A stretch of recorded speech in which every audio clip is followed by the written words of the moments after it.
Welcome. It is Live Tuesday at the Art of Igniting Your Spark. I'm your host, as always, every Tuesday at 2, Heike Yates. So welcome. Today we have another spark question, but I wanted to say thank you for being here and for showing up today. And if you can't, because you're working or you got other things going on, we always have the replay in our group today.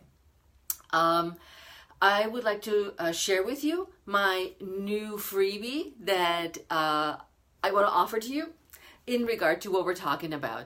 And it's the How to Eat Your Way to a Spunky Body. That's the title of my free training that you can get at heikeyates.com, which ties in with today's question. And the question is, struggling most with a weight gain that doesn't come off easily at my age. And it's somebody who's also like us in the midlife of their life. So struggling with that weight that doesn't come off easy at my age isn't so easy to put on weight, but I feel like I just look at food and I have a pound more. I also struggle with sugar, very hard to eliminate. So today's title is How to Crush the Sugar Crush. The reason we're all concerned now about eating too much sugar, because we hear in the media all the time, we eat too much sugar, we eat too much salt, we eat too much fat, we eat too much protein. So depending on whose camp you're talking to, we're eating too much of anything. But sugar is definitely something to think about when it comes to too much, because sugar does have a huge effect on the brain. And when you're talking about sugar addiction, it truly is a sugar addiction. And I can truly say the person whose question I'm addressing today may struggle with something that is beyond her control at times. And maybe you experience the same thing, that you just can't stop eating sugar.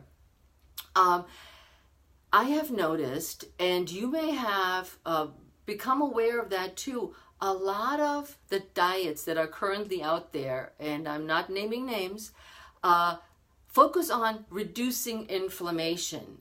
It's not so much about what it is, but the things that are taken out of those diets or added to supposedly help you with reduction of inflammation, that you may not even know you had, and suddenly you think, oh, maybe I should go on this diet because I probably have that inflammation, and because I'm eating too much sugar, maybe I should do this diet so I decrease that inflammation. Inflammation in the stomach can have many different reasons, and it's always important to check with your doctor before you get yourself on another crazy diet. Agreed? So, but chronic high sugar can lead to a lot of health issues. In eating too many carbohydrates over a long run can affect your insulin sensitivity. Your insulin is a hormone that regulates your blood sugar, whether it's too high or too low. So if you keep loading up sugar, your brain is confused and the insulin doesn't even know what to do. Am I too high? Am I too low? And the response that the body naturally does with this increase and decrease of the insulin level gets completely crazy, and it doesn't know what to do as you keep overfeeding it with liquids or with foods, with carbohydrates food. Now, a question that was also addressed today or asked today was about the weight gain. Excessive high sugar can lead to weight gain around the middle. So we're talking about the belly and the back fat, which also was a different question. But so that ties in with way too much sugar and too high of a level of insulin. And so think about, as we're talking, what's happening as you eat too much sugar. So we're talking about borderline diabetes. A lot of people have been diagnosed with diabetes and they go, well, but I'm eating somewhat healthy and I am not aware, or they may not be aware of how much sugar is actually in their diet. Chronic overeating sugar decreases the insulin sensitivity. Your brain doesn't even recognize what it's eating. And one cool fact that you may not know is our tongue can taste sugar, salty, spicy. It cannot taste fat. Fun fact. But as we're overloading our tongue, the tongue sends the signal to the brain going, I don't really know what I ate. It was all the same. Oh, that could be getting in the category of sugar. Let's just pile it on. So there is no gauge and no measures of controlling your sugar taste buds anymore. Let's keep them as taste buds. Now, this overglycation in the body has been linked to cancer, arthritis, Alzheimer's, joint pain, kidney diseases.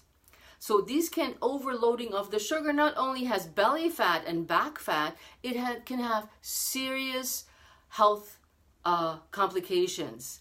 And no, let's not pull out the Sugar Buster book. I got something much more practical for you guys. Okay, so sugar has many names, and I have my list here because there is a list. This is this long, and sometimes we don't even think it could be sugars when we're reading the labels. So we have sucrose, fructose, glucose, maltose, and dextrose. You oftentimes find those on the packages of pre-packaged foods. So a little bit more common. Then you have maltodextrin, you have corn syrup, which is now the bad boy of sugars. But you also have honey, corn syrup. I'm sorry, I just said that. Agave nectar, which is supposedly really good for us. Sugar beets, high fructose corn syrup, which is pretty obvious. Maple sugar and molasses. So I think of honey. I have honey on my bread. I have honey on my cereal. So something that I've added that is natural, but as it increases, as you eat more of those sugars in your diet, your levels increase. Here's some cool facts about what is in the average. I used to eat, or sometimes still do during race season, I eat bagels. One bagel has 4 to 5 teaspoons of sugar. Just one little bagel. A half a cup of dried fruit has 4 teaspoons. A half a cup of fruit juice, which has no fiber, has 3 to 4 teaspoons. 1 can of soft drinks has 9 teaspoons. I know, I'm drinking sugar-free, diet, whatever. But something is in there that will make it sweet. So read the labels. Fake sugar is the worst kind to make you addictive to sugar. Remember, sugar addiction can be treated like a regular addiction. So let's go to a cup of chocolate milk. Chocolate milk can have 6 teaspoons of sugar. Here's a finding. The average American diet has 45 teaspoons of sugar. Now, we don't do a lot of grams here in the US, but for all our European friends, 180 grams of sugar. The recommended guidelines by the American USDA is 10 teaspoons. Currently, the average American consumes 4 times as much without knowing. So, hi Loretta. So, you're looking at 4 times the risk of cancer, Alzheimer's, weight gain. No wonder that everybody is starting to get arthritis, joint pain, that you get sluggish, you have no energy, because you're just dumping sugar into your body like crazy. So the person who asked this question, listen closely. You need to pay attention when you go shopping. Foods containing less than 5 grams per 100 grams of food are considered low sugar. That still could be a ton of sugar, depending on the serving size. Look for foods that have no sugar added. Read labels critically. Like I said earlier, you have the saccharose, the monocrose, and the God knows what in your foods that you don't even know, because they're the ones at the very teeny tiny bottom that you can read only with a microscope. It's a microscope with a magnifying glass, of course. But read it, because if you're worried that you're having too much sugar in your diet and you feel you are the sugar addict that we're talking about today, then you need to be super critical. Be aware of concentrates and fruit purees. Nowadays, I see yogurts with added fruits, and they add, at times, even the Greek yogurts, 35 grams per little cup of Greek yogurt. So everything's super healthy until the fruit puree or the supposed fresh fruit is added.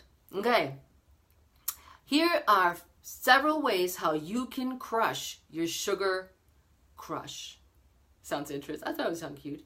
Okay, keep the sugar out of the house. Do you have sugar in your house? Raise your hand. Okay, toss that guy.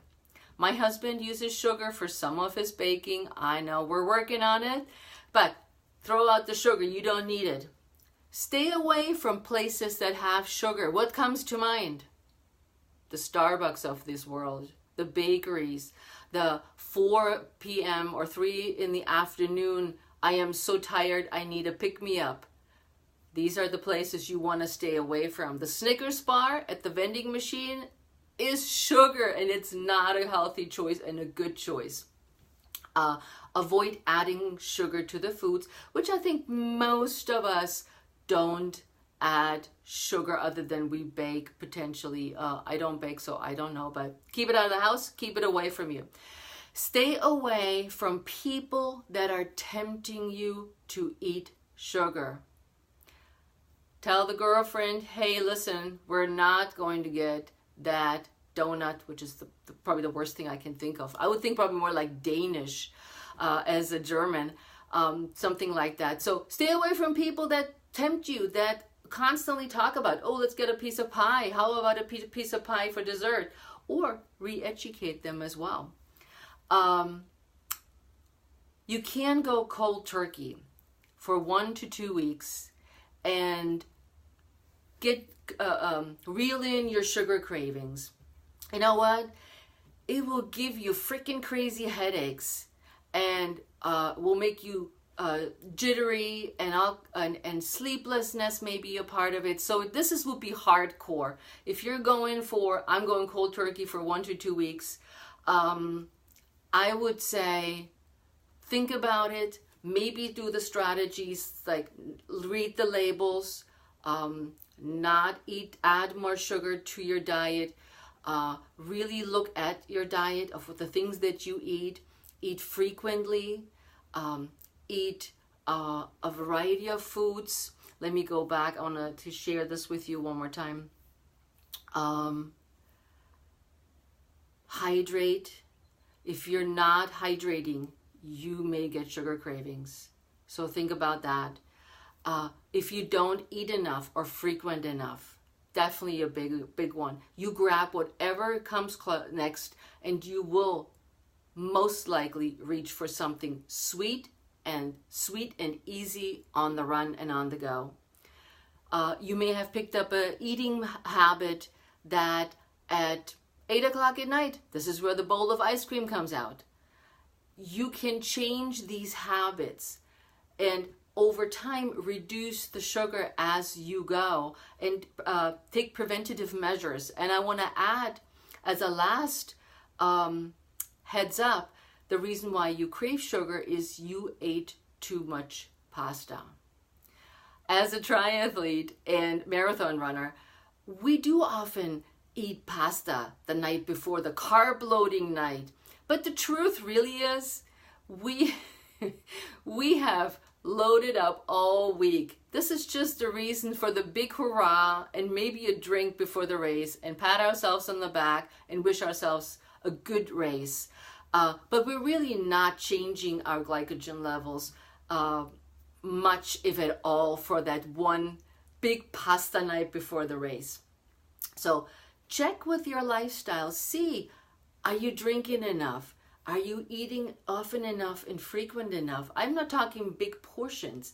I'm talking small little meals. Have you picked up a habit that you'd rather should ditch or change into a better habit? Like instead of the big bowl of ice cream, could you maybe get a lower fat version of, a lower sugar, which also usually comes with a lower fat version, of your ice cream, or replace it by a piece of fruit, or go hardcore and say, why not? I just stop because I'm full anyways. This is just a treat for whatever reason. And then go back and to see how much pasta you're actually eating. I am not saying don't do carbs because they have sugar. Not what I'm saying at all. Eat non-processed foods. Check in where your sugar cravings are coming from. Check what types of sugars you're ingesting and replace them for better versions of it, for a little bit less of it. I think that sums it up for today.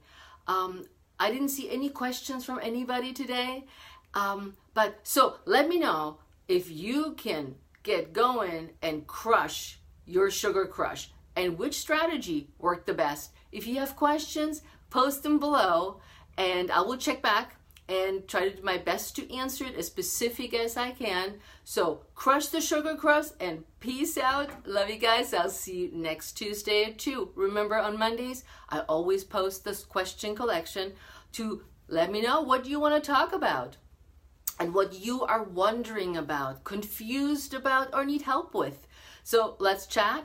Have great time this week. And until then, peace out. Ciao.